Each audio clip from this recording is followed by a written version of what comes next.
came together. I do anticipate we'll have a few more meetings upcoming, so we'll chat about that. But the matter at hand tonight, we're looking at a zone change request for property owner Francis Dearborn and Pete Belcastro. This relates to a vacant lot. I do have some visuals up on the screen for everybody's reference. But a vacant lot, it's only about 0.07 acres, 25 feet in width. It is adjacent to two additional vacant lots that are also owned by the applicant owner. But what is being requested is a zone change from the current zone of apartment residential, so apartment residential, to neighborhood commercial. One thing I do want to stress this evening, the matters somewhat go hand in hand, but it's important to note that tonight we are not necessarily approving a use thereafter.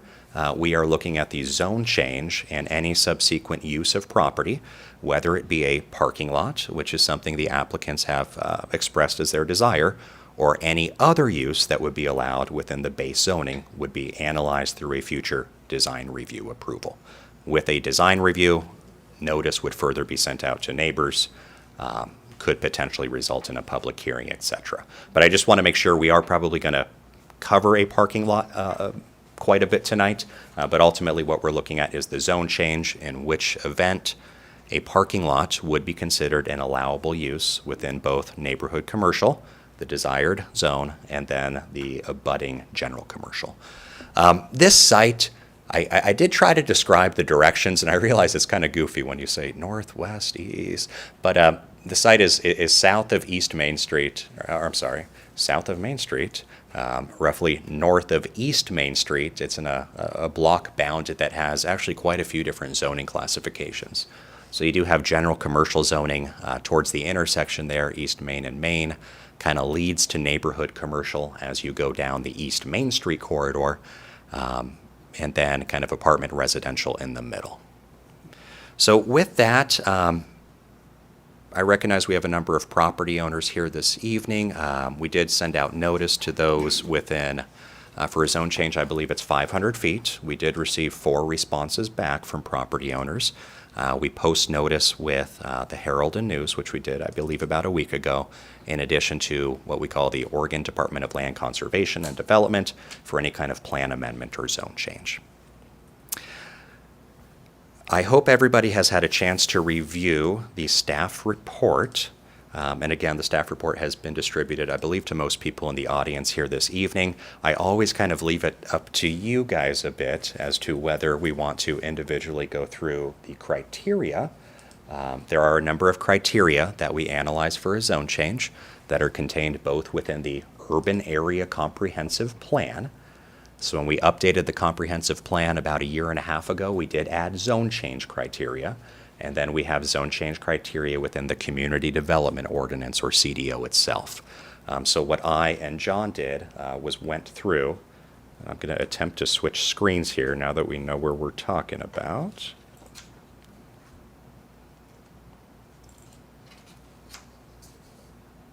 Good. So the staff report that we have presented, again, there are a series of zone change criteria.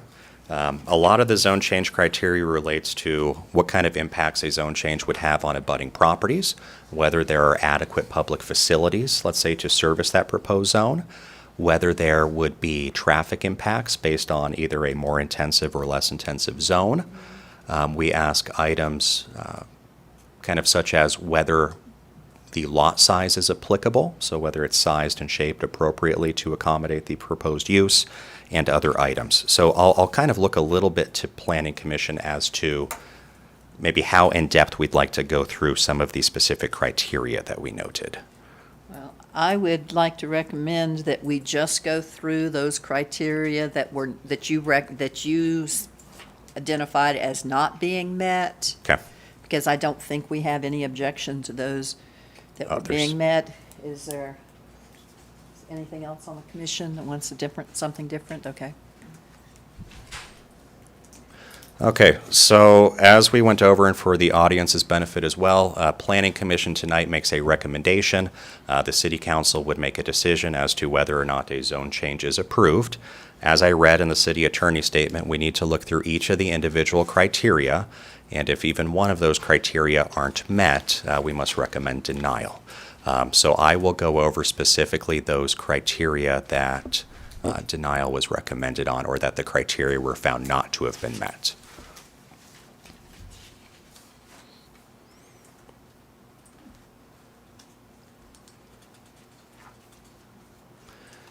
To start, for each criteria that staff recommended denial on, it is ultimately up to Planning Commission, but I did put in kind of an alternate finding if Planning Commission would like to go that route, and there are also options for conditions of approval.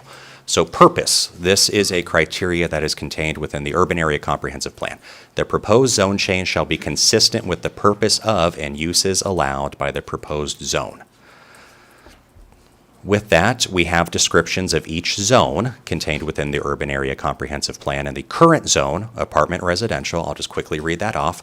Combination of dwelling types emphasizing multifamily dwellings occurring up to a maximum of 35 units per net acre. A zone that allows for all types of residential development with a maximum density of up to 35 dwelling units per net acre. And then the proposed zone, this is just for the 0.07 acre parcel, is neighborhood commercial, which purpose is general commercial enterprises operating in a limited scale compatible with surrounding neighborhood conditions and intended to principally serve neighborhood residents. A zone that allows for limited number of retail commercial uses which serve the day-to-day needs of the residents from the surrounding neighborhoods. So when staff looked this over, we evaluated the criteria, we looked at the proposed use, we looked at the letters that were submitted to us from abutting property owners, and I'll just kind of lead from the get-go. I think some of this was a little bit conflicted as to whether we thought it could fit certain criteria or not. We do recognize kind of Geno's is an existing business on East Main Street for a long time, and the applicant has certainly expressed the need for additional parking and other items. But what we primarily looked at was the parking lot expansion solely, so not the Geno's business, but the parking lot expansion and the zone change for. And in doing so, we felt like a parking lot, again, zone change that would perhaps allow a parking lot, was not compatible with having residential immediately next to it or having apartment residential on the one side. I think staff's findings ultimately reflect the kind of notice that we get from neighbors as well. I could say if we typically don't receive any notice or receive notice from those much further away from the site, it's probably a little bit less impactful than receiving direct testimony from those in the immediate area. So what staff has here is, because, again, proposed use, kind of thinking about a parking lot and some of the items that go along with the parking lot, we were namely thinking about kind of noise, hours, light, kind of other items, that maybe wasn't congruent with neighborhood commercial, more so that Geno's in of itself, we could say a neighborhood commercial business, but I think the thought with neighborhood commercial, when we look at the purpose, is that it's primarily serving those residents within the immediate area or neighborhood. Now, between us, I know we can say that a lot of people probably don't walk anymore, right? And that's just a fact. I might live pretty close to something and drive my car, so maybe it's a little bit hard to say that parking isn't needed, even if it's more of a neighborhood type use, but that's what staff largely used as its rationale there. And then we did talk about an alternative as well. I think the applicant can probably speak to this if they come up with findings or kind of generate their testimony when they do come up. But we did talk about the site being presently underparked at current if you look at CDO requirements and how the addition of any parking area would put the business use in closer compliance with CDO standards.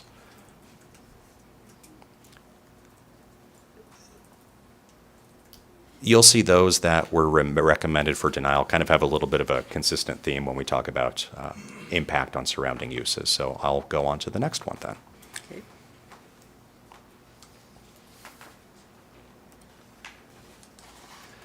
And just for everybody's benefit, I went through items such as transportation, adequate public facilities. I do want to make a note that a number of these items would be evaluated in the event of future application. So some of these items are not addressed during a zone change directly, but would be addressed at the time of a actual land use application. So commercial zoning location. I will read through this criteria as contained within the Urban Area Comprehensive Plan. Number 7. The following locational guidelines shall be considered in review of the following commercial rezoning proposals. And I'll specifically look at neighborhood commercial. Neighborhood commercial should be located to serve existing or planned residential neighborhoods and shall have frontage along a collector street or arterial street. Neighborhood commercial zoning may also be used as a transition area between general commercial and residential zones. I think in reading this sentence, you could perhaps look at it one of two ways, but just on its surface, when we read that, as I have my glasses on and look at it on the screen, shall have frontage along a collector street or arterial street. So collector streets, arterial streets, East Main Street, as an example, is a collector street. Arterial streets would be items such as Washburn Way or a South 6th Street. So it is listed as a shall have frontage upon a collector or arterial street. Now, there is a subsequent sentence immediately thereafter indicating neighborhood commercial zoning may also be used as a transition area between general commercial and residential zones. And this specific zone change would be a transition between those two zones in the sense that you would have general commercial on one side, you would have neighborhood commercial, should the zone change be approved, and then apartment residential on the east. Okay.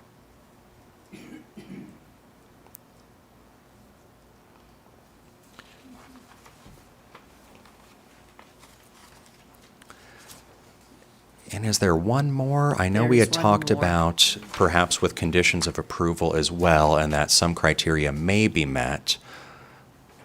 Okay, noise. Okay, noise-sensitive uses. So based on DEQ rules, Oregon Department of Environmental Quality, zone changes that allow uses that generate substantial noise should not be located next to noise-sensitive uses unless noise attenuation measures are assured. Okay? So I think we did see this in some of the letters back, and just from, I think, common experience, anybody can relate to being in a parking lot and maybe certain noises that go along with that. But based on the testimony of surrounding property owners, and we received letters from those property owners on both sides that were immediately adjacent to the subject site, they indicated, I think, past noise concerns, which is valid, but not necessarily, I think it maybe provides a reference example from the parking lot itself, but I think we need to remember that the bar restaurant market is there today, and that's not really what we're evaluating as far as how it's operated, but largely with the zone change, how that site of land would be used and its impacts. So staff did, find the residents' concerns valid and that noise would be a concern. That said, there is an alternate, and I would say there was a little bit of limited information provided as to maybe how any of that noise could be mitigated. So if we read in the criteria, it says, unless noise attenuation measures are assured. So I don't necessarily have what those noise attenuation measures could be or perhaps are planned to be. I did provide some examples in a example condition of approval for Planning Commission, but unless that material is provided, I would say we don't have an adequate basis to say whether or not noise attenuation can be assured. Okay.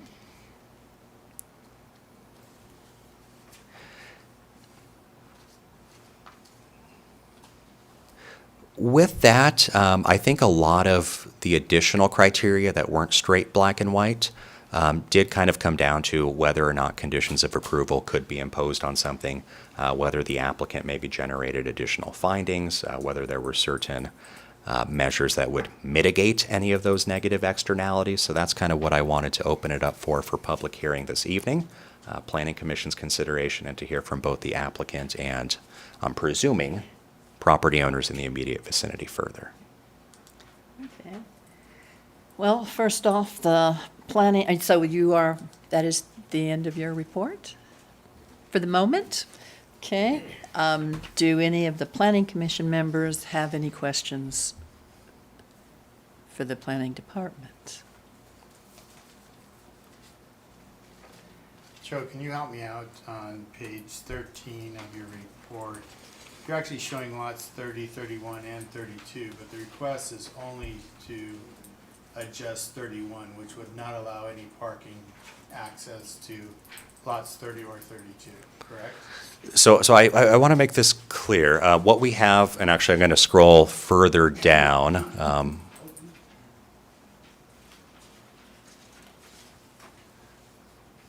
I included each of those letters that were provided. Hopefully they were legible. Okay, the orientation's a little bit funny on this. Older part of town, old subdivisions, the lots are very narrow. Oftentimes people own more than one lot and just sequence. So what is being shown on the screen in front of you, again, this is kind of tentative preliminary parking lot plan, but is the collection of 3 separate subdivision lots. Okay, so 3 separate subdivision lots. 2 of those lots are already zoned general commercial. Those are the lots closest to Main Street. Okay? The zone change is only for we'll say the third, the final lot, that is zoned apartment residential. So collectively, those 3 lots, each with 25-foot width, would amount to 75 feet in width. The general commercial, those 2 that are already general commercial, 50 feet in width. I will just make a note that, subject to a design review and meeting conditions, a parking lot could be developed in general commercial today. Okay, and could you show us which lot is So we're the, talking 29, 30, and 31.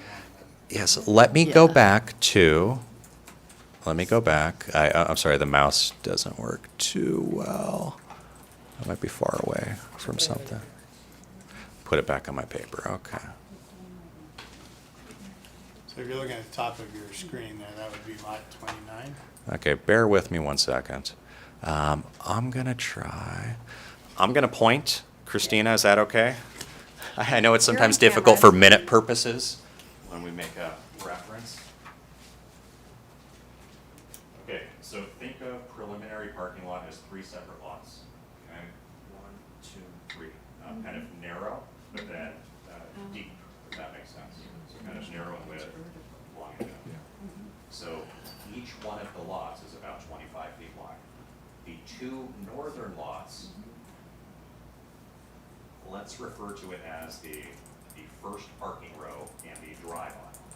Those would be the 2 lots that are currently zoned, general commercial, okay? We'll call it the southerly lot, where the southerly parking row is presently indicated. This is the lot that is zoned neighborhood commercial. Apartment residential with a request to rezone neighborhood commercial. So those 2 lots nearest Main Street are general commercial today. The lots closest to, I don't want to call it to the audience, but the address. 118 Martin. 118 Martin would be that one that is zoned apartment today with proposed to neighborhood commercial. Does that make sense? okay, And again, we're not quite looking at the other 2 lots, and it was a little bit hard to put this together in the sense that it's very hard to develop something on a 0.07 acre parcel. So when you develop, you're really kind of looking in unison, but it is just one of the lots that is under zone change consideration. Joe, Yes. is it possible to have access onto Martin Street Yes. under code? So there's nothing that prohibits access off of Martin Street. So I want to be careful. Because again, what we're looking at today, we have not done a detailed traffic study. A traffic study would occur when the proposed use is evaluated. So Martin Street, it's a local street, but in my estimation, I'll just say, access off of a local street is superior to access off of an alley, based on right-of-way widths and improvement conditions. Now, the applicant, at least in their proposal, and this is just preliminary at this point, did not show access off of Martin Street at this point. But a traffic study would basically evaluate where that access needs to be to and from, whether ingress egress could be accommodated off of an alley, whether you would need, again, that additional through, fare, etc. With a parking lot, I'll just make a note, there are a number of additional details that would need to come through that. We would be looking at landscaping, we'd be looking at storm drainage, again, those curb cuts, driveway improvements, and other items. A parking lot is acceptable under the neighborhood commercial. It is, yes. So they could have the 2 lots that are already zoned appropriately, could have the parking lot on it, regardless of what we do with the 3rd lot. Theoretically, yes. Theoretically. But could the general even though that neighborhood commercial parking lot portion would not be serving the neighborhood per se, so it wouldn't be satisfying that requirement of like a neighborhood service parking lot, that would still be acceptable in the end? If they achieve If they're the- not if they asking achieve for a this? zone change, So when we, and I realize we haven't really introduced people here also. I mean, John knows most everybody here, but Joe Wall, Planning Manager, City of Klamath Falls. John Anderson, Assistant Planner. I was going to say, if John wants to jump in on anything as well, we could do that. But what we would really evaluate is when we look at parking, we look at the use type and square footage. And we have a range of allowable parking spaces. So long as you fit within that allowable range, let's say, in this case, we looked at the Klamath County building records, maybe assessor and building records, and there's a mix of uses in this building. Geno's proper, which is on separate lots than this, but between kind of retail, market type use, and restaurant, bar use. And based on those square footages, you calculate how much parking is required. So they would actually need more parking if you just look at it strictly based on CDO. This is the use, this is how much parking goes with that use in square footage.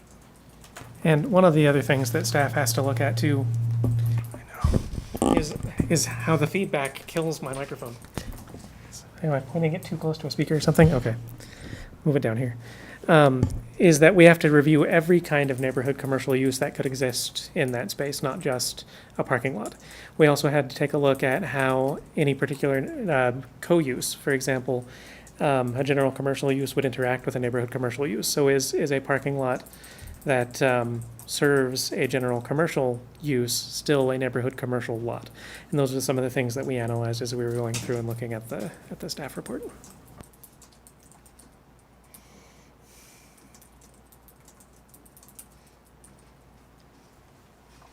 Okay, any other questions for Joe? I have another parking lot question. Do you have to have more than one driveway coming onto the street from the parking lot? Because I don't think the one across the street that works still Modine and the dermatologist and stuff, I think they only have one access, I'm not sure. I think there's one access off of Mark. So we would look at, and again, what's kind of being proposed here now doesn't show as a one-way access aisle. You would look at how it all measures out. What are your widths? What can you accommodate? A lot of the requirements end up coming more from an emergency service perspective when it comes to, I'll say, number of ingress and egress points. So I am not certain as to what, for example, like fire department may have a comment on this or not. When we did a design review, they would make a note. They would say, again, material has to be of a type that could support a 75,000-pound fire apparatus. We need this type of turnaround. I don't think it would be an issue. Well, okay, I want to be careful because I shouldn't speak about fire code and other items.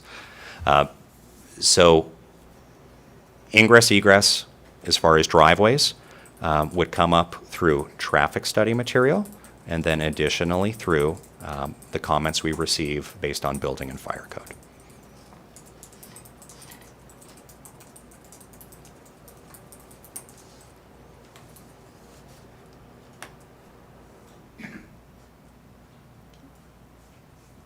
Any other questions? All right. I will now open the public meeting. So at this part, the applicant presents his arguments and evidence, and then witnesses both for and against. This is this part of the procedure. So, Christina, will you, you'll, I'll swear at them when they come up. okay? So, the applicant, would the applicant like to come up and you can go to the podium here? To the microphone at the podium. Yeah, right, yeah, where you have to stand up, you know. You're limited to 15 minutes, so we don't want you to get too comfortable sitting down. Make sure your red light is on, please. Push the button, make sure the red light is on. There you go. Okay. Awesome. Can you Well, raise your right hand for me, please? yes, ma'am. Right here. Do you swear and affirm that the testimony you're about to provide is the truth, the whole truth, and nothing but the truth? I do. Please state your name and address for the record. My name is Pete Belcastro. You want my personal home address? Where you would like to receive meeting notice. 147 East Main Street, Klamath Falls 97601. Thank you. So thank you. I introduce. We are the owners of Geno's. Myself, my sister Fran Dearborn started it, and her son Wes and Angela was our other partner. So there's the three of us that do that together. So it's been a business a long time, as you know, and certainly the last 10 years since the bar opened, business has actually boomed quite amazingly well. And issues of parking have always come up, and I think now is the time kind of to address those again for us with you tonight. That's why we're doing the change. We had that space had been used for a garden for a number of years. Fran's husband tended that garden and did that, and then when he died, we haven't used it, and so we're looking at ways that we can, utilize it for not only for our business, but also for our customer experience and for the neighbors who are our friends around us as well. So the purpose of the first criteria, I just wanted to address that with you. Again, we're only seeking tonight with you is a zone change. We don't have a plan for a parking lot yet. It's one of the options that we have for it. We have other options that we're also considering too, but the parking lot's kind of risen to the top because of other issues that it surrounds us in our business there and how it affects the neighbors. And so that's really what we're talking about here. And I'm talking about really is the alley between, that East Main alley there that you've read about in the comments. And the other thing is the entrance to it. Our original proposal was to come through our original parking lot off East Main Street and come back into it by itself if we did that. So you didn't go on to Martin Street. But again, there's lots of options. The problem here is we find is the alley is filled full of potholes. People drive terribly up and down that alley. It is a dangerous situation for not only our customers, but for the neighbors as well.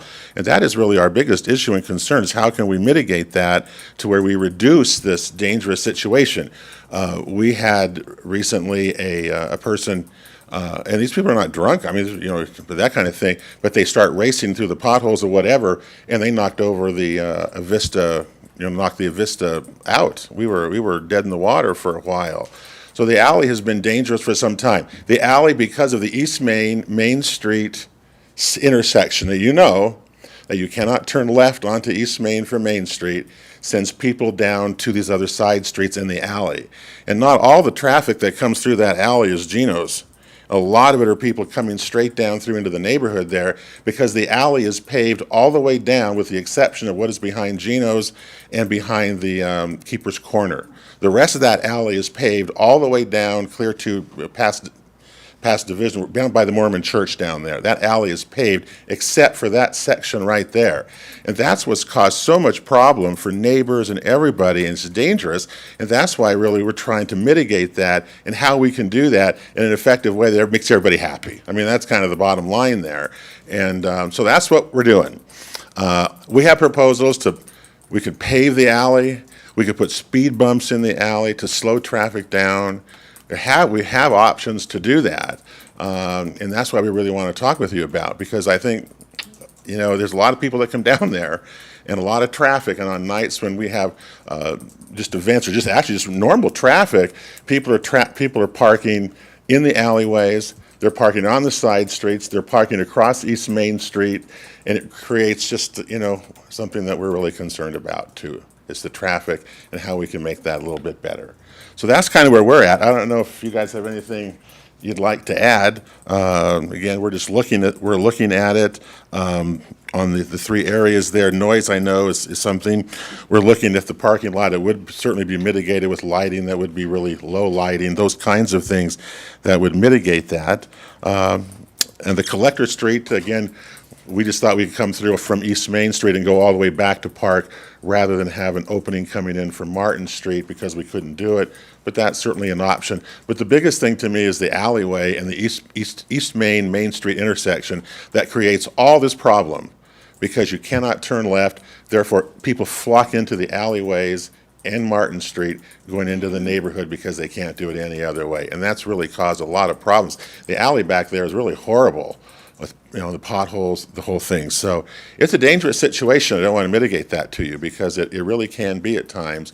Our goal and our objective is to make it safer for our neighbors, for our customers, and also helps our business there and our 42 employees who, made it through the pandemic and we're still here. So I got any questions you got? I'm afraid we answer them or thank you.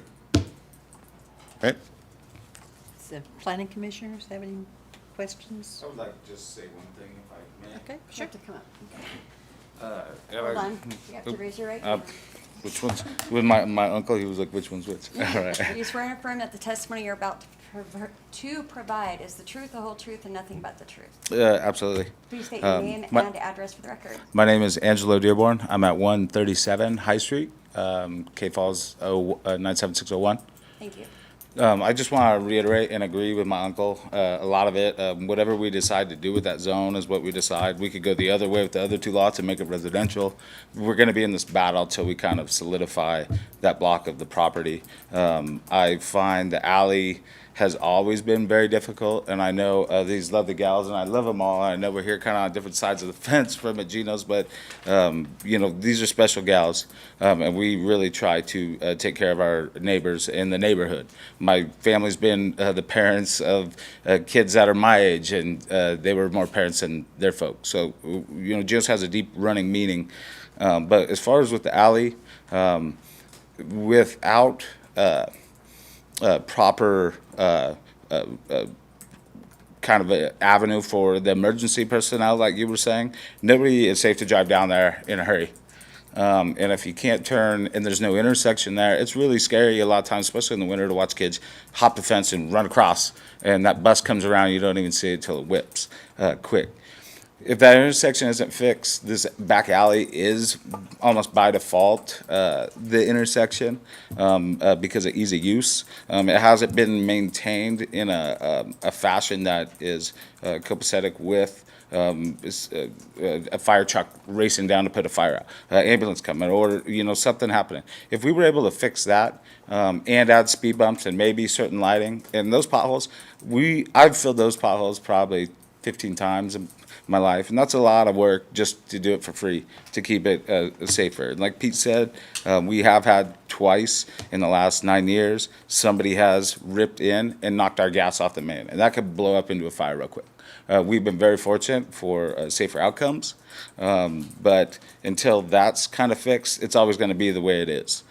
So there are signage things I think that should be required. I think speed bumps is a great idea, and a lot more stuff to make the transition from Main Street down the alley to get around Keeper's Corner, because that's the only way to get on Main Street. You got to bypass Gino's. It's one of those things, but if we could help work together to find some common ground of stuff we can do, and possibly, especially that for ideas that you guys have, to make it a better way of passage, because it's always going to be like that. That we would love to do that. The zone change is a possibility of, like Pete said, up on the list of having a parking lot, and that's a good sign that a business that has made it through, especially the last 12 to 18 months, needs a little more parking. But we need a little bit more parking, and as well as Joe said, the requirements for a business that has the store, the bar, the restaurant, we need more parking. Well, we have that land and we have two ready to do it. So we could do a small parking lot, or we could change this zone and just have a little bit more to keep people off everybody's yard or parking, just kind of randomly. If we had a lot more structure in that alley and whatever we decide to do in that lot, I think it would work out very beneficial for the neighbors and for our customers. And like Joe said too, we get people that live 5 blocks away that drive.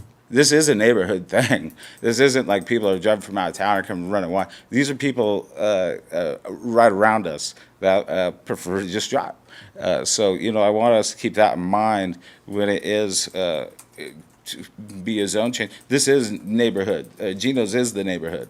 And we're feel very fortunate to do the right things for the area and try to make it a special spot for the people around, because a lot of those people don't leave that area, so you get to know them really good over the years. So we're trying to do all the right things for the right reasons. So I agree with Pete, and I want you guys to kind of look at our scope. We're not necessarily in a hurry to do a parking lot. We do want to do that, but we need to start a lot with conversation about the alley too. So, thanks for your time. Might be back up, but thank you guys. Appreciate it. Thank you. Do we have anyone else in the audience that is in support of the application? Okay. All right, so for those who are either opposed to the application or are neutral on the application, we would like to hear from you now.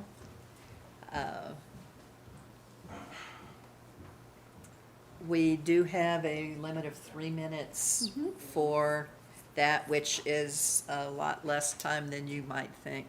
So figure out amongst yourself who's going to come up first. 3 minutes for each individual that's opposing? Yes, it? ma'am. Or- Okay, No. thank you for clarifying. But if you have 4 people together, or 5 people or 6 people, you only get 15 minutes, but 3 minutes apiece. 3 minutes apiece. Broke it down. My name is Drew Sutter. I live, okay, here you go. Thank you. Do you swear and affirm that the testimony you're about to give is the truth, the whole truth, and nothing but the truth? It Please is. state your name and address for the record. Drew Sutter, 1766 Main Street. I live directly behind Geno's. Thank you. Can I go over there and point something out? Yes, ma'am? Okay. First of all, the traffic coming through here is not coming through all the way. They're speeding along here and going into Geno's lots. I would say 90% of the traffic. The second thing that concerns me is when they come out of there, it's too hard for them to make that corner there. They've hit our fence over here twice. This whole alley, regardless of what they told you, the whole alley's not paved. It's not just behind Geno's, it's full of potholes. But if you're drunk, the potholes are worse. You don't go to a bar and have one drink, I'm sorry, that doesn't happen usually. The dust, the dirt, the noise, everything, it's just gonna increase by increased parking. And the alley is a sore spot, it's a big sore spot. They're crazy driving through there. They don't obey the speed, there's no speed limit. There should be a speed limit, but there isn't. I watch them all day long, and they don't go through the alley, they turn at Geno's. It's not traffic going from East Main to East Main, it's traffic going to Geno's. That's just gonna increase with an increased parking lot. And the other thing that concerns me is if they rezone that, and they don't get their parking lot, what are they gonna do with it? The music and everything there is already crazy. How would you like to go to bed at 11 o'clock at night and your house is vibrating like this? It's been a nuisance. Thank you. Thank you. Thank you. Oh, me? Okay. Okay, I'm gonna be brief. Good evening. Good evening, Lottie Powell, 118 Martin Street, Klamath Falls, 97601. Swear And and affirm that the testimony you're about to give is the truth, the whole truth, and nothing but the truth. absolutely. Thank you, Lottie. Okay, with the zoning change, I really have no problem with that. The intent. And regardless of the rezoning on that little portion, mine is going to remain apartment residential. And according to your community development ordinance, 1200, uses by permit, permitted zone, there's something called an adult business overlay. And for the applicability, the adult overlay zone applies to any adult business which is defined as a business restricting access to an activity restricted by age, including restricting those under 21. Okay, so they have the video gambling or video whatever it is and a bar. So adult business overlay zone location, I'm nervous. It's like, That's okay, relax. whew, this has been a bug. A property is subject to this is 12.491, adult business overlay zone location. A property is subject to adult business overlay zone when the following condition exists. A, the adult business is located within 200 feet from any residential zone, measured in a straight line from the closest edge of the property line on which the business is located to the closest edge of the property in the residential zone. Or B doesn't, I'm not a school or whatever. I'm within 200 feet.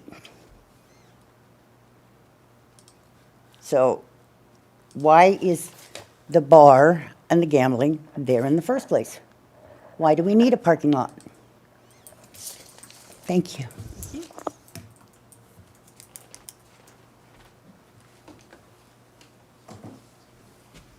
Good evening. Good evening. You raise your right hand. Yes, ma'am. Do you swear and affirm that the testimony you're about to give is the truth, the whole truth, and nothing but the truth? I do. Please state your name and address for the record. Starlet Hildebrandt, 106 Martin Street, Klamath Falls, Oregon. Mine's just gonna be short and sweet, I guess, but what Angelo said, the alley is a nightmare. I live right behind him. My fence has been hit 4 times, and I'm tired of it. There are potholes. For them to put in, I don't care about the zoning, but for them to put in that parking lot, my bedroom windows are right there. And as the lady stated before too, that when the music is going, it's loud. And it does boom, boom, boom, boom. You put a parking lot there, the cars are gonna run, there's big trucks that come into Geno's. What are they, F-150, whatever you wanna call, they're big trucks. And they're loud. And when they do have their events, they're gonna be out there in the parking lot, they're gonna rev their cars up, they're gonna have the music going, they're gonna be drunk, they're gonna yell, they're gonna scream, and the music does get loud. And when I had to work at 2 o'clock in the morning trying to get some sleep because the band was still going way past 10 o'clock, it was hard. That's about it. It's just a nightmare. And you know, you guys can go home. We have to live there.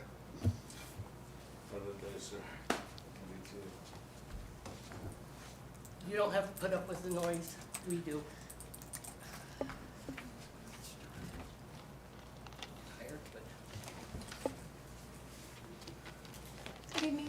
Good evening. Do you swear and affirm that the testimony you're about to give is the truth, the whole truth, and nothing but the truth? I do. Please state your name and address for the record. Isabel Rodriguez, 1737 Oak Avenue, Klamath Falls.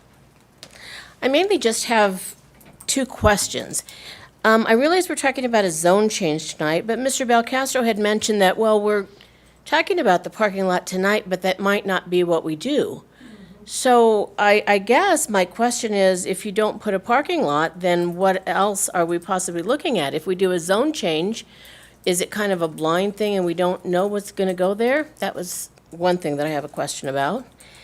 The other thing is all the improvements that they're talking about to the alley, it would seem to me that those would be improvements that would need to be done by the city, since it's the city's property.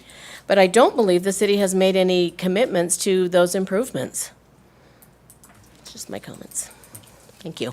Thank you.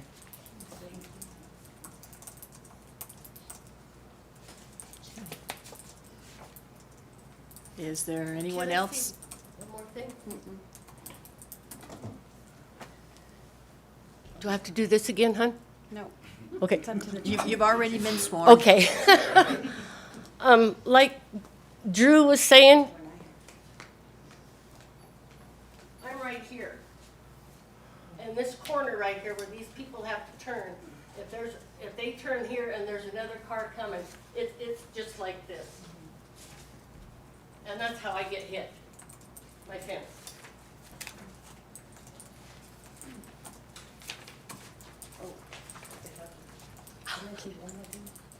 Okay, one more thing. Just short. Yes, because once this was filed, this is locked again, the three of us filed under Article 5 chronic nuisance on Geno's Bar.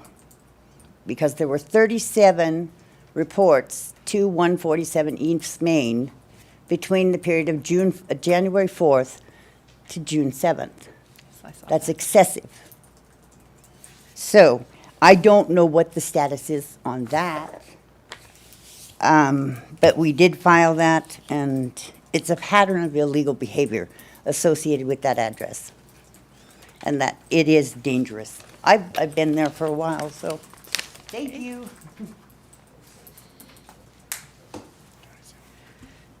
Cheryl, do we get, we keep the process that we get a chance to talk, explain some of those out a little bit? You have a limit of 10 minutes that you now can have a rebuttal.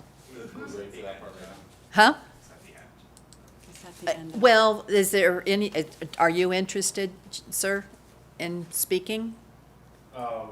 Moderately, no. Okay, so, Okay. Mind if I go first?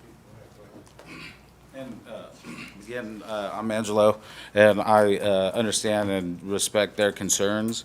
I'd like to just point out a few things.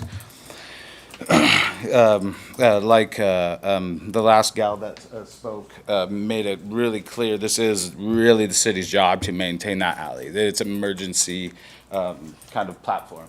One thing I do want to show too, so if we're coming down Main, you can't turn here. Of course we're going to turn here. Well, we have a pod here. A lot of cars just jam right through. Well, they can't really get here, so they do come through our alley and down. So they will turn to Geno's. Does not mean they park their car going to Geno's. Let's just kind of straighten that out. They have to, if they turn, they have to come across the East Main somehow. The alley is gone in moments of almost disrepair. It is literally between our end and Keeper's Corner. Everything else is pretty cut and dry. Speed bumps, lighting, signage, on the city's sake, would go such a long ways. Because that's why people have to jam down the alley. As far as the adult business thing, I feel like that's kind of throwing shade on us. When I think of adult business, and I was on the marijuana committee, I understand where things can and can't be. But have you guys ever been to Applebee's? They're a restaurant, and that's how we started a market. Over time, we turned into a restaurant. Over more time, we fortunate enough to create a more substantial business by adding a bar. We are always a restaurant first. We serve cocktails. So this is Applebee's, a creamery. We're not adult entertainment. We don't have polls and things like that. I hate to even have us in that category because I think it's unfair to all the people that work there. We do have bar facilities. We have so many people on Saturday and Sunday that come in the morning, and they'll come in with their kids. And want to know what? They'll meet their friends with their kids after soccer games. Well, the parents want to have beers, and the kids want to eat after the soccer game. That doesn't make us adult entertainment. I'm really sorry. That one kind of caught me off guard. I never thought of us as adult entertainment as you. Yeah, we have gambling. A lot of places do. That also have minors, and we do it right. And we have a very good rapport with the State Lottery Commission, with the OLCC, about these 37 chronic nuisance reports. Honestly, I would guarantee you a good portion, that is us calling that we had a shoplifter. We need a hand, somebody that just rolled in off the street. This is why we have locks on our bathroom. It's preventive maintenance. I don't want to have my nice bathrooms damaged. So if somebody should be in there, they're not going to be in there. So we do what we can to try to be ahead of stuff like this. I wouldn't say chronic nuisance as far as they have come, and I think with every establishment they have come, we haven't had a fight. We've probably had 1, maybe 2 fights in 10 years as a bar. You can't put that in perspective. That's an insane, minuscule amount, and that's fair because we close early. And I know last weekend I let the band play a little bit longer because it was a crowd we haven't had in 2 years. It felt really good.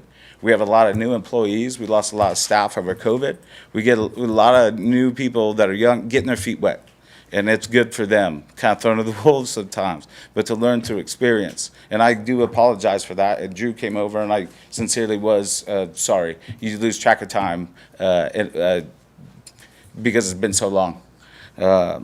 If we don't change it to commercial, can we change the other side to residential? Like at some point, something needs to be done with that lot. It can't sit there and just grow dirt and cost us money all the time. And I think having an entrance through from Martin Street is a bad idea because that's going to turn into the new coming down the alley. They're just going to blow right through there. So it needs to be fenced off. They can pull in, pull out, and leave like that. And I think that's fair, not to make it another avenue to get to East Main Street. We want to slow down the traffic, not increase more ways to get there. So I want us to, and even with the gals, with the lighting and everything, I think we could do it as mitigating as possible. The noise, like I said, we never go usually past 10. That's my fault. I'll take the heat. It's been a long time. It felt good to have people there again. But if we end up doing something, if having taller fencing or getting an exemption for that is on the books, anything we could do to be copacetic with these gals, because we do care. We care about our neighbors. We care about everybody in the neighborhood. We're willing to do. But I think it starts with the alley and then the zone change, and then we can kind of take it step by step. This is an incremental process, and we hope to make some big steps at some point. Okay. So, all right. Thanks, guys. Thank you. You guys have anything else? I understand one thing. Just the last thing is right. But until the issue of the alley is addressed, nothing is going to be solved on anything that we would do here. And this has been going on in the city for years. And there was a traffic study at Main and East Main about that signal, about putting a left turn lane, putting a traffic signal in, and nothing's ever been done. And we've been before the bodies here in the city saying that these are dangerous situations and nothing has been done. The city owns the alley, and whether we put a parking lot in there or we do nothing with that, the situation, the danger is not going to be changed until maybe the planning commission gets involved with us to try to mitigate this thing and get this solved. Because someone's going to get killed there, someone's going to get hurt because of the way this traffic and the way that intersection is. Until that's addressed, nothing's really going to change for these guys, or nothing's going to change for us until the alley is addressed. So that's kind of the way it is. Thank you. Thank you. I was just wondering if, Mr. No, Belcastro, no, you mentioned that. No, we're not, I'm told we're not allowed to do that. No. She's already provided testimony, and he's already provided his rebuttal. Okay. Sorry. So, I'm sorry. But there's nothing that says you can't discuss with him on your own time. Okay. Do the commissioners have, yes, John, you want to say something? I was just going to mention that this is primarily a recommendation hearing, so you'll have a chance to talk again at the city council hearing, regardless of the decision that's made. Okay. Susie, you had another question? Okay. All right. So the commissioners may now ask any further questions they have of staff. I do have a question. We've heard that there was a traffic study about Maine and East Maine at some point in time. I noticed that we don't have Scott here, but do you know anything about that, and whether there are some capital improvement plans in our capital improvement program? I'd say for everyone's benefit, because it came up a lot this evening, some items may not, we'll say, be too specific to some of the criteria at hand for the zone change recommendation. I do know that Oregon Tech a few years ago, it was one of their senior projects. They looked at different opportunities for kind of fixing that intersection. It is something that is very likely, if not as part of this last budget cycle, have been added to our capital improvement plan for long-term intersection improvements. So there are a few intersections that are recognized in town that I say need some fixing. There are some challenges here, specifically with this intersection, specifically kind of with the topography and grade as you come down and how to make something function. It would likely result, and again, further analysis would be needed, but it would likely result in property acquisition and additional items to make that intersection properly work. But I do hear what has been shared tonight, and the truth of the matter is that a left turn cannot be made from Maine to East Maine. Another thing we have to consider too, that's in, oh my gosh, Here, my I'll turn microphone. mine off. Okay.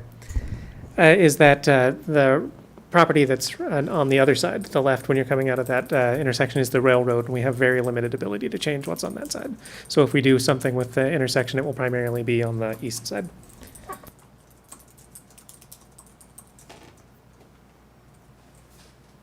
Just one additional item for everyone's benefit. I will certainly pass along, because I've heard it a lot this evening, to different public works folks and other people about what has been expressed at the meeting this evening, and kind of at least share that position, okay? Thank you. Is there any reason why the alley can't be a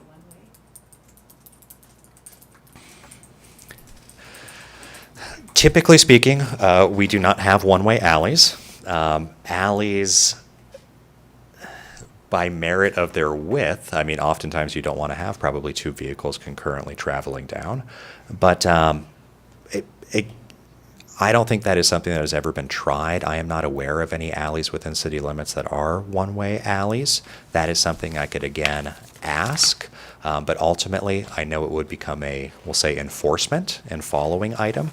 I know there are many cases throughout the town, for example, and I'll probably say I'm guilty of certain things, but you go to like Wendy's and it says you can't turn out a certain side. And I can just say that things are readily, almost each vehicle you see, ignored. So it may become more of an enforcement question, even if an item is marked. I think everybody might be familiar with, we call them pork chops, and sometimes they're only so effective, but I am not sure without, we'll say, actual physical barriers or something that actually prevents, whether signage would be appropriate, but I could ask the question and I'll do that.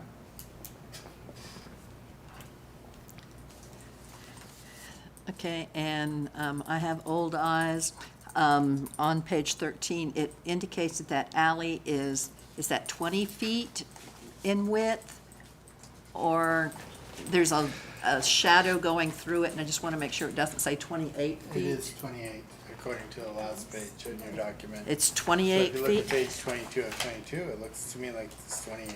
Yeah, okay. You think so? Because 28 feet, I mean, you know, a traffic lane is 12 feet. Yeah, I think it's 20. That sounds more. I know. Okay. Because, I mean, well, that's what I was thinking, that shadow made it hard to. My mouse is struggling here, so I'll just reiterate as best we can, with the public testimony portion being over, just try our best not to interject or sway. As far as the city's local street standards, I mean, a local street is typically paved to 24 feet in width. I am not sure what this is. The mouse is kind of struggling here.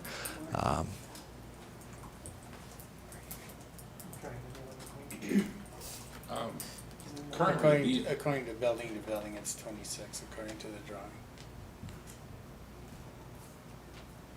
I don't think that's an issue, though. That's nothing to do with what we're talking about.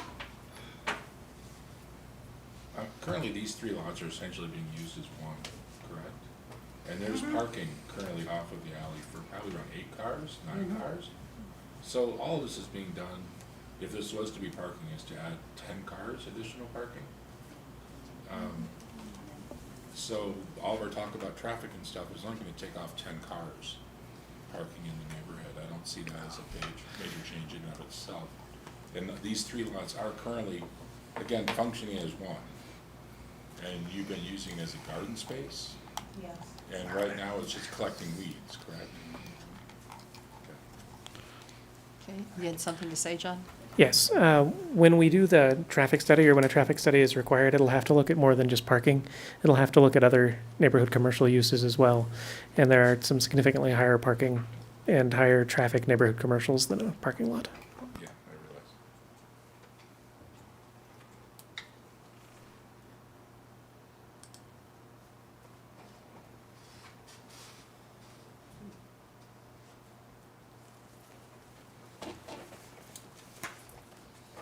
Chairman, I move to accept the recommendations You and need to close findings. the public hearing first. Okay. So sorry. Or the chair needs to close the public hearing. Okay, all right, does anyone wish to continue to keep the public hearing open?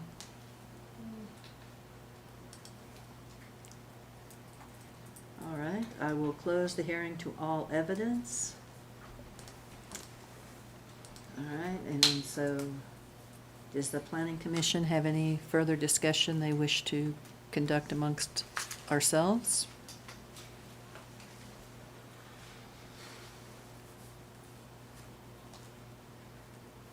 Okay, then Randy, Well, I think actually, now's appropriate. if we wanted to discuss one ourselves, my greatest concern is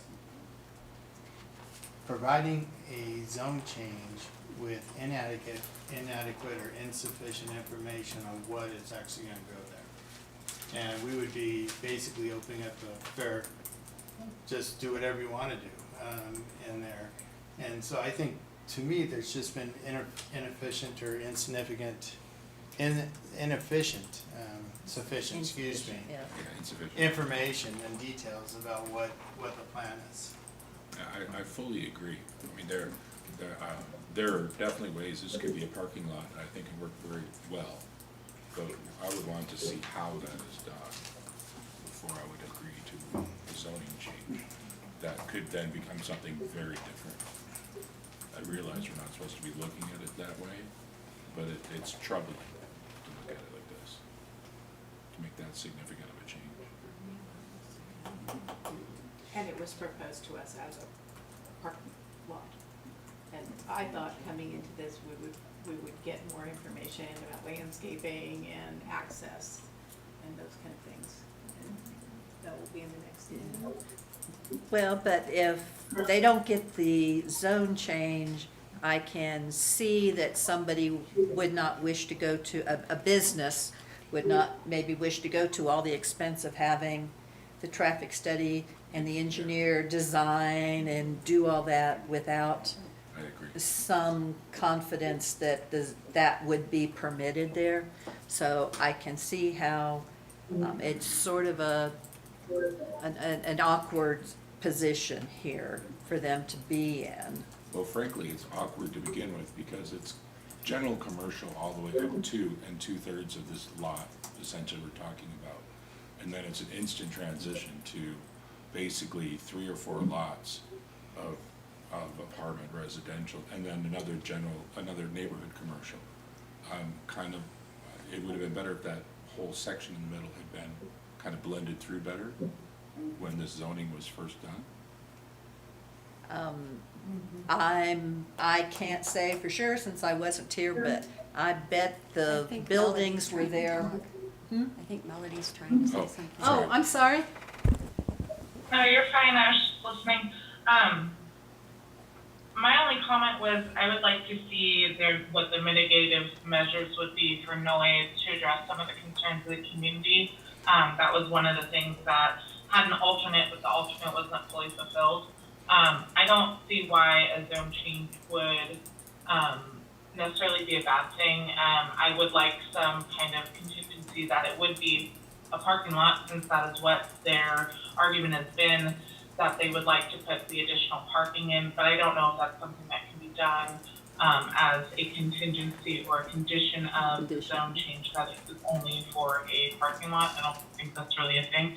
But I think my only comment would just be, I think the owners of Geno's need to prepare a more comprehensive plan that shows what their intentions are, as well as addresses the concerns of the community and the items that are, the criteria that is not met, that does not have an alternate that resolves the issue. I think we should require that before we make any recommendation, because our goal here is to make the recommendation based off of all of these criteria being met. If one isn't met, then we shouldn't be making the right recommendation.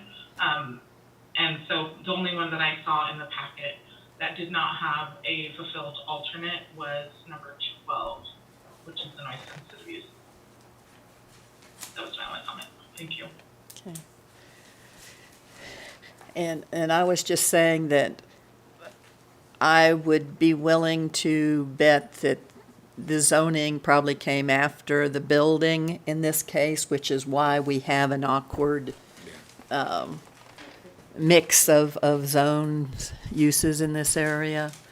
Because we have, in this situation, one of the properties that is complaining is zoned commercial.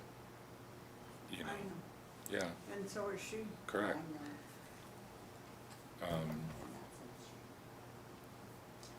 I was going to say, I can indeed confirm that prior to the zoning in the area, most of this was industrial with the original plat of Klamath Falls. Well, that's the name of the neighborhood, I believe. Yeah.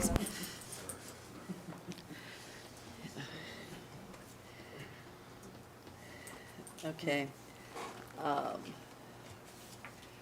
So, if we find something different from what the staff recommended, we have to attach some conditions to that to make that such that it meets that criteria, correct? I mean, if you say we either have to say you're wrong, that meets the criteria, or it would meet the criteria with this condition, correct? So just like a planning commission makes a recommendation to city council, staff simply makes a recommendation to planning commission.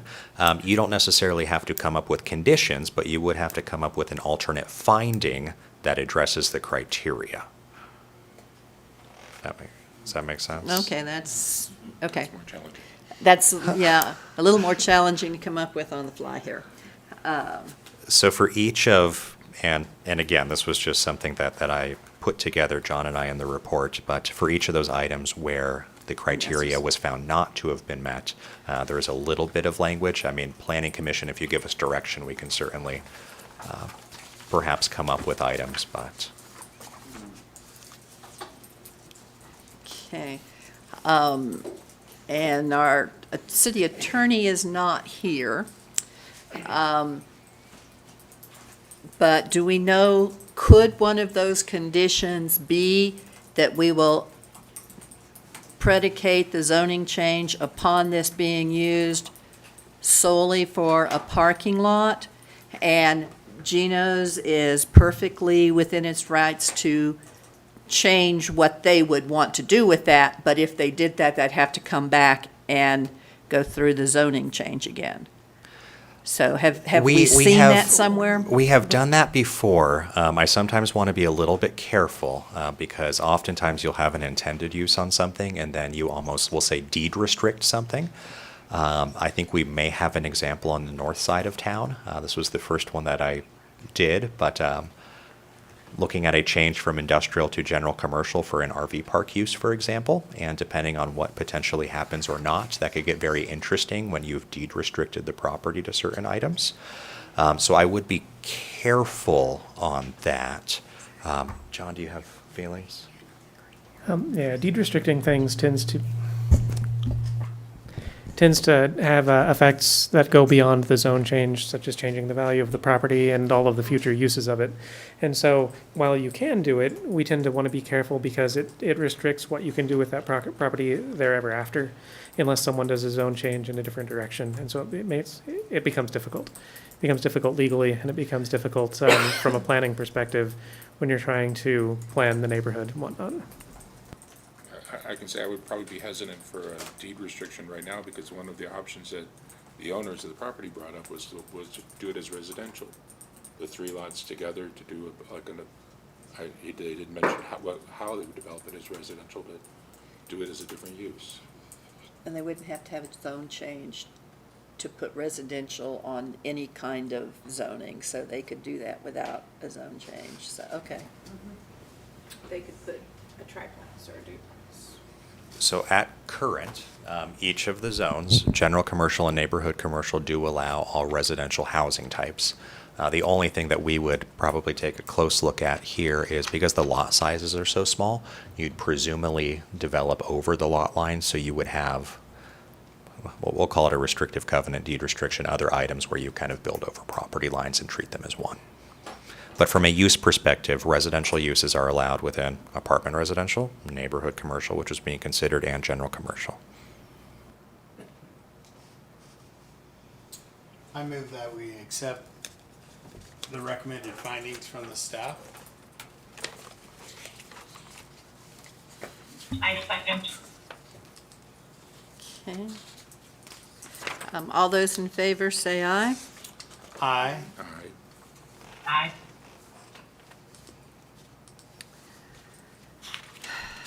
I will say aye. Okay, which means there's no opposed. Motion to recommend denial of the requested zone change, land use application 1Z21. Do I have a second? Second. All those in favor? Aye. Aye. Any opposed? Opposed? Okay. Melody, did you say aye? Yes. Yes, she nodded Okay, yes. thank you.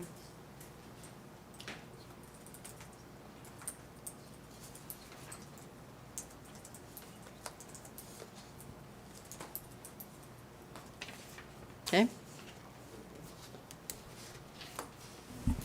Well, with that, that is the conclusion of the sole agenda item on this evening's agenda. I will just note, Planning Commission as an advisory committee, they make a recommendation to City Council.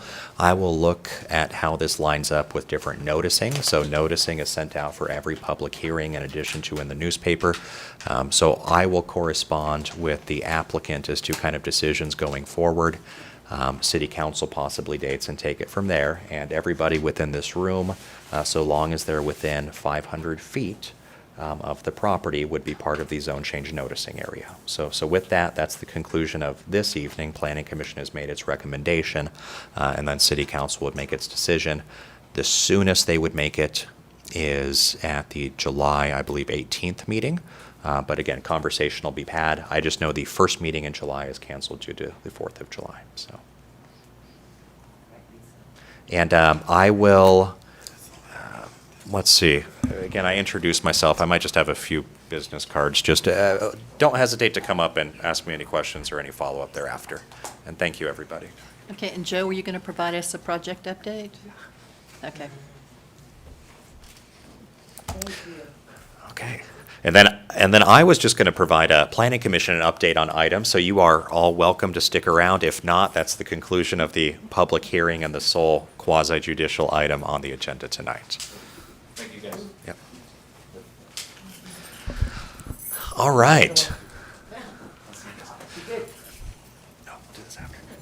I actually feel like we've kind of slowed down.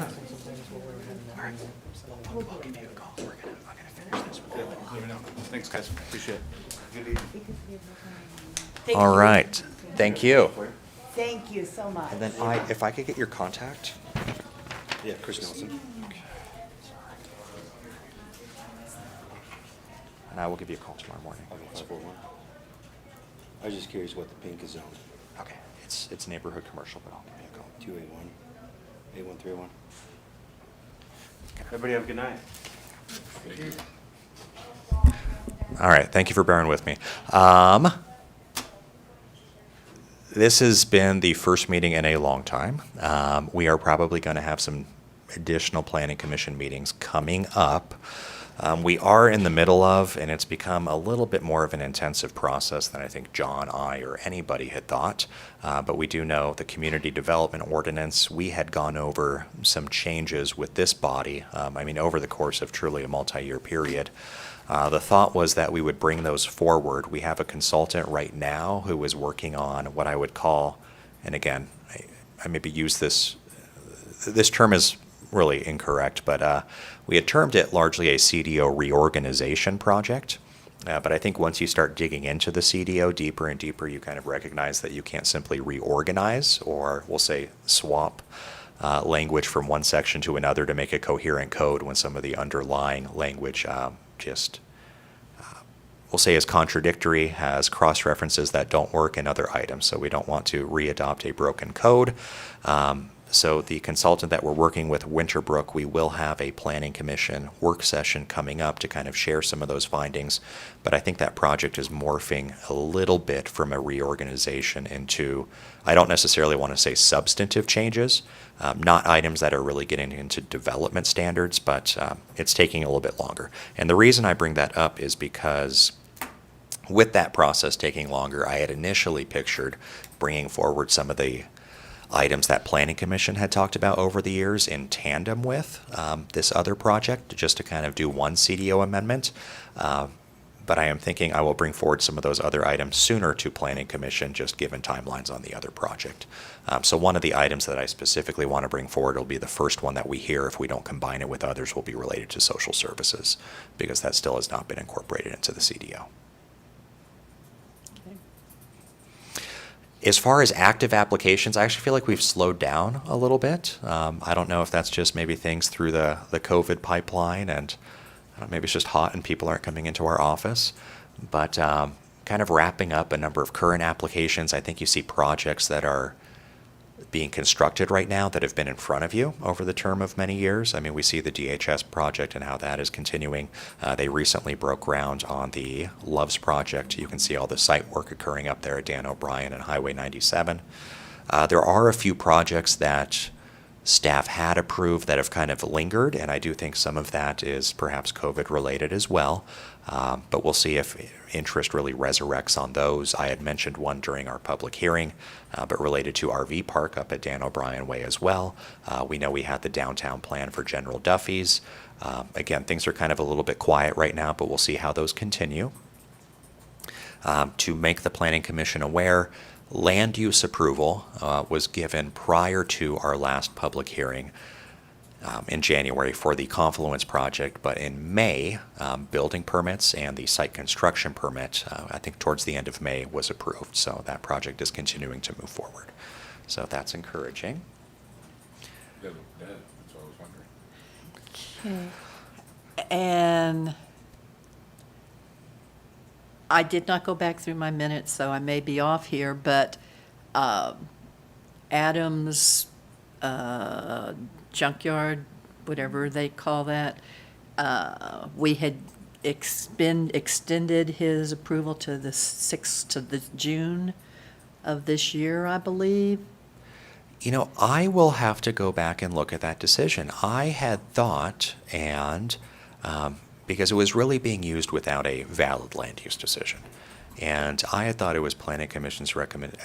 I guess I forgot what the timelines were, but I believe that site has been entirely cleared off, I thought. So I am going to have to check back with code enforcement for the current standing on that, because I do know it kind of, I'll just say, mushroomed out on that undeveloped site as you drive down the highway, as you drive along Lakeport there.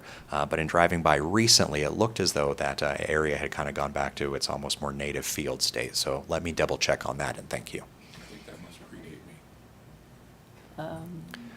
me. It might, Is- but, yeah, I mean, it's, we only gave him so long to get it cleaned up. I mean, they brought to us that he was out of compliance, but he was supposed to clean it up within some time frame, and I want to make sure we don't let him, that we're making sure we follow up on that, No, thank you. he does do what he committed to doing. Other than that, I would just reference, and I'm sure, Susie, you're very familiar with this. I know Randy and I have had conversations, but certainly residential market seems to continue to be hot. Whether or not we're receiving new commercial applications, there does seem to be more interest in, I've brought it up before, but kind of old subdivisions, vacant units of land, which between us starts to get a little bit complicated in our office because a lot of the easy to develop sites have been picked up already. So you get question after question on these sites that are very attractively priced, but in many instances there are, we'll say, not improvements to, as far as roadways, as far as utilities, other items, and it just becomes, I just had a back and forth this morning trying to coordinate between realtors, prospective buyers, and other items as to how you develop this site and what would be required. So a lot more interest in that, and then I'll come back with some numbers. I did present numbers to the Governmental Affairs Committee on the Klamath Association of Realtors not that long ago, kind of just how we were tracking with different permits, so I'll provide that information to Planning Commission as well. Beyond that, now that we're, again, fingers crossed, but I'm going to say getting out of COVID, I recognize that John and I have talked about it, but really more formal training opportunities for Planning Commission now that really public meetings and everything are starting up again. So that is something I've been considering all along. And I think we just had our first group meeting. Virtual was kind of so-so, to be honest, but about community planning long term. So we will keep an eye now that things are opening back up on opportunities to share with Planning Commission. Only two things I wanted to bring up, and most of you are probably aware, but Karen Berg retired. And so we are trying to bring on another person, probably will come on July 6th, and will be taking her place in the office. Susie Wah also left the city, and so we don't have the administrative assistant there, but we're going to be looking into other options. One other thing that eventually we're going to want to bring forward to you is a new Senate bill that just went through and was, I believe, signed by the governor last week. Which allows affordable housing in any location in the city where religious services are allowed. And we allow religious services in all zones with a conditional use. We're going to be examining that and seeing how that will impact the city, and we'll bring you more information as we get it. Okay. Define affordable housing. The bill defines it, but I don't have it in front of me, so I can't give it to you, but I can forward you the language that they use. I'm just curious, I had a client approach me today about building mini houses on a site.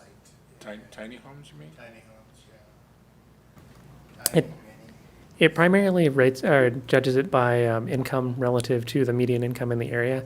But as far as tiny homes go, I don't think we really have much restriction in the way of the size of the buildings that you can build. It's only the But structure. you do have minimum square foot. There are certain neighborhoods. I Okay. think a planned unit development or two and perhaps some CC&Rs have minimum lot sizes, but I want to be careful when we say tiny home. We do not have restrictions on what I would call modular homes that are permanent and affixed to a foundation. But the idea of tiny home, as it's sometimes used, is presently the city does not allow what I would almost call a House on wheels. trailer home, HGTV type home. You could technically do tiny home. It would be judged on how many units you have, so it would be most applicable within apartment residential zoning. And since we had to change our accessory dwelling unit requirements, have you had any requests, do we know of, for, We've had a few, but not very many. not very many? Similarly with duplexes as they're changing on July 1st. It's actually really expensive to do because then you end up having to get another sewer permit, water permits, and all the permits that you would need with a house. You can't just hook it up like to your house. So you would have to run another Right. line. Yeah. So when people talk, when we talking about this, people talk about these tiny homes and things. Per square footage, it doesn't really make a lot of sense because you're still paying those fees. I've seen tiny home developments though, where you do shared utilities and that you'll have one separate building that will have, kitchen, bathroom, showers. Sure. And then you'll have, essentially, 250 square feet or fairly small units that are basically But they're all bedroom units. attached. No, detached on a site. More of like, almost like, if you could think of it as like a campground unit in the center. I've seen that done before. And I would That say, would be legal, though. but yeah, based on the code, it is a little bit interesting. On July 1st, duplexes are allowed anywhere in the state where a single-family residence is allowed in cities over 10,000 population. And so you can have those, but in the city, I think in ADU, we actually require that an ADU not have separate services. So you can't have individual services in your ADU, and that provides other problems as well. Because then you have people who want to rent out their ADU and they don't want to be responsible for the water bill. Yeah.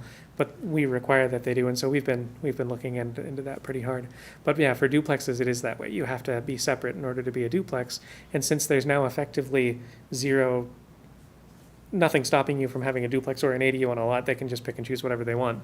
The only difference is that an ADU has to be 50% the size of the primary dwelling.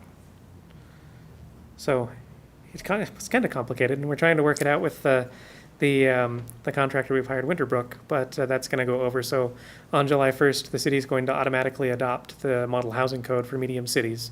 And so that will be in place until we update the code with the contractor.